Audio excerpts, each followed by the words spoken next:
పసిబిడ్డల ప్రాణం తీస్తున్న జన్యు లోపాలట. పుట్టుకతోనే ఇమ్యూనిటీ సమస్యలు వస్తున్నాయట.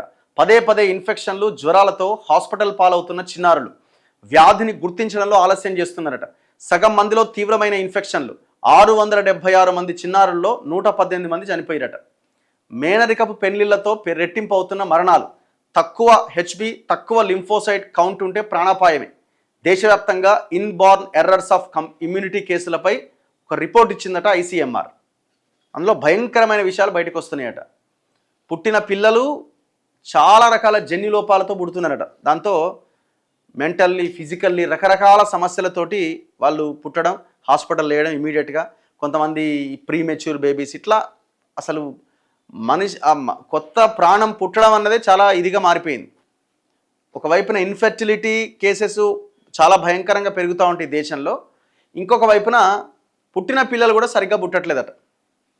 కారణం ఏంటంటే ప్రజల యొక్క లైఫ్ స్టైలు, జీవన శైలి, వీటితోనే రకరకాల సమస్యలు వస్తున్నాయి. అండ్ అన్నిటికంటే ముఖ్యంగా పొల్యూషన్. పీల్చే గాలి పొల్యూషనే, తినే ప్రతి ఆహారము పొల్యూట్ అయిపోయింది. ఇంకేముంటుంది? అండ్ మనిషి మానసికమైన రకరకాల ఒత్తిళ్లు ఇంకా భయంకరంగా పనిచేస్తున్నాయి. చూడండి ఒకసారి. 2019 జనవరి నుంచి 2024 అక్టోబర్ వరకు నమోదైన కేసులతో రూపొందించిన ఈ జాతీయ రిజిస్ట్రీలో హైదరాబాద్లో నిమ్స్ కీలక పాత్ర పోషించిందట.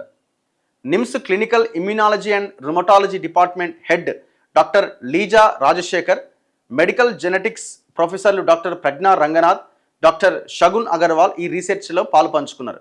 నిమ్స్తో పాటు చండీగఢ్, ముంబై ICMR, సో వీళ్ళందరూ Chennai Apollo, Pondicherry, JIPMER, Delhi sir Gangaram hospital డాక్టర్లు కలిసి రిపోర్ట్ తయారు చేశారట. ఈ రిపోర్ట్లో ఏముందంటే, పసిపిల్లలు తరచుగా జ్వరాలు, ఇన్ఫెక్షన్ల బారిన పడుతున్నారా? ఎన్ని మందులు వాడినా తగ్గట్లేదా? అయితే ఇది సాధారణ సమస్య కాకపోవచ్చు. పుట్టుకతోనే ఇమ్యూనిటీ సిస్టంలో వచ్చే జన్యుపరమైన అరుదైన లోపాలే దీనికి కారణం కావచ్చు. దీన్నే మెడికల్ లాంగ్వేజ్లో ఇన్బార్న్ ఎర్రర్స్ ఆఫ్ ఇమ్యూనిటీ అంటారట, IEI అంటారట.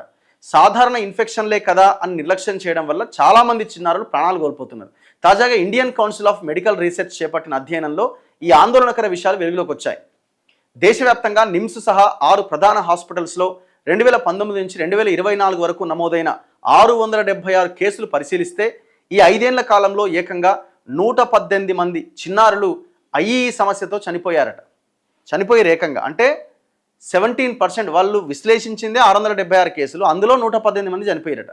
సరైన చికిత్స అందక ప్రతి 6గురిలో ఒక చిన్నారి చనిపోతున్నారు. Indian journal of medical research publish చేసిన ఈ నేషనల్ రిజిస్ట్రీ రిపోర్ట్లో పలు కీలక అంశాలు బయటకు వచ్చినాయి. ట్రీట్మెంట్ అందక చనిపోతున్నారట. చూడండి, పైసలు కావాలి కదా, మరి ఎక్కడ పోతారు? గవర్నమెంట్ హాస్పిటల్ పోతే కథమేనే హరి. ప్రైవేట్ హాస్పిటల్ పోవాలంటే ఉన్నదంతా అమ్ముకోవాలి, ఉంటే అది కూడా, లేకపోతే అంతే చంపుకోవాలి. అయితే ఈ వ్యాధి ఎందుకు వస్తుందట అంటే, మన శరీరంలో రోగాలతో పోరాడే ఇమ్యూనిటీ సిస్టమ్ పుట్టుకతోనే లోపించడాన్ని ఈ IEI అంటారట. అంటే ఇన్బార్న్ ఎర్రర్స్ ఆఫ్ ఇమ్యూనిటీ అంటారట. ఇది అరుదైన జన్యు వ్యాధి. మన శరీరంలో రోగ నిరోధక వ్యవస్థ తయారీకి అవసరమైన సుమారు 504 రకాల జన్యువుల్లో కలిగే మార్పుల వల్ల 555 రకాల ఇమ్యూనిటీ లోపాలు వస్తున్నట్లు శాస్త్రవేత్తలు గుర్తించారట. దీనివల్ల శరీరంలో ఇన్ఫెక్షన్లతో పోరాడే కణాలు తగ్గిపోతాయట. National registry for rare and other inherited disorders రిజిస్ట్రీలోని 676 కేసులు పరిశీలిస్తే అత్యధికంగా 27.6% మందికి సెల్యులార్ హ్యూమరల్ ఇమ్యూనిటీ లోపాలు ఉంటే 21.6% మందికి యాంటీబాడీ లోపాలు ఉన్నాయట. అసలు ఈ సమస్యని గుర్తించడమే కష్టంగా మారింది. బేసిక్గా ఇప్పుడు మనం పేరెంట్స్ ఇమ్మీడియట్గా జ్వరం వచ్చినప్పుడు ఇంకోటి వచ్చినప్పుడు తగ్గుతుంది కదా అని వదిలేస్తాం, ఇంకోటి. అసలు ఆ రకమైన టెస్టులు చేయడానికే చాలా సమయం పడుతుంది, అప్పటికే వ్యాధి ముదిరిపోతున్నది. దీనికి కారణం ఏంటి అంటే, మనకి అందుబాటులో లేకపోవడం వైద్యం. డబ్బులున్నోడికే వైద్యం అందుబాటులో ఉన్నది. పిల్లల్లో ఈ వ్యాధి లక్షణాలు 67.9% మందిలో పదే వచ్చే ఇన్ఫెక్షన్ల రూపంలో, 43.2% మందిలో ఆటో ఇమ్యూన్ సమస్యల రూపంలో బయటపడుతున్నాయట. దీంతో నిమోనియా, స్కిన్ ఇన్ఫెక్షన్లు, గ్యాస్ట్రోఎంట్రైసిస్ లాంటివి ఎక్కువగా అటాక్ అవుతున్నాయి. అయితే ఈ వ్యాధి లక్షణాలు పిల్లలు పుట్టిన సగటున 16 నెలలకే బయటపడుతున్నాయట. అది IEI వ్యాధి అని డాక్టర్లు గుర్తించేసరికి మరో 16 నెలల సమయం పడుతుందట. అంటే పిల్లాడికి సుమారు 3 ఏళ్ళు లేదా 32 నెలలు నిండే వరకు అసలు సమస్య ఏంటో కూడా తెలియట్లేదట. ముఖ్యంగా యాంటీబాడీ లోపాలు ఉన్న పిల్లల్లో ఈ జాప్యం ఏకంగా 53 నెలల వరకు ఉంటుంది. ఈలోపే ఇన్ఫెక్షన్లు ముదిరిపోయి పిల్లలు మరణిస్తున్నారట. చూడండి ఎంత భయంకరమైన విషయం ఇది. స్క్రీనింగ్ అయ్యే వరకు లైవ్ వ్యాక్సిన్లు వద్దట. ఈ వ్యాధి బారిన పడి మరణించడానికి కొన్ని కారణాలు కూడా రిపోర్టు వెల్లడించిందట.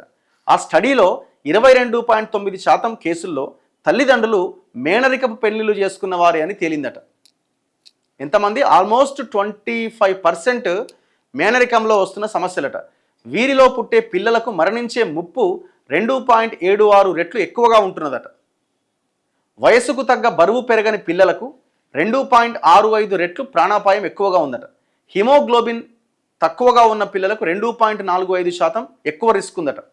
రక్తంలో తెల్ల రక్త కణాల కౌంట్ 1000 కన్నా తక్కువగా ఉంటే మరణించే అవకాశం 2 రెట్లు ఎక్కువగా ఉందట.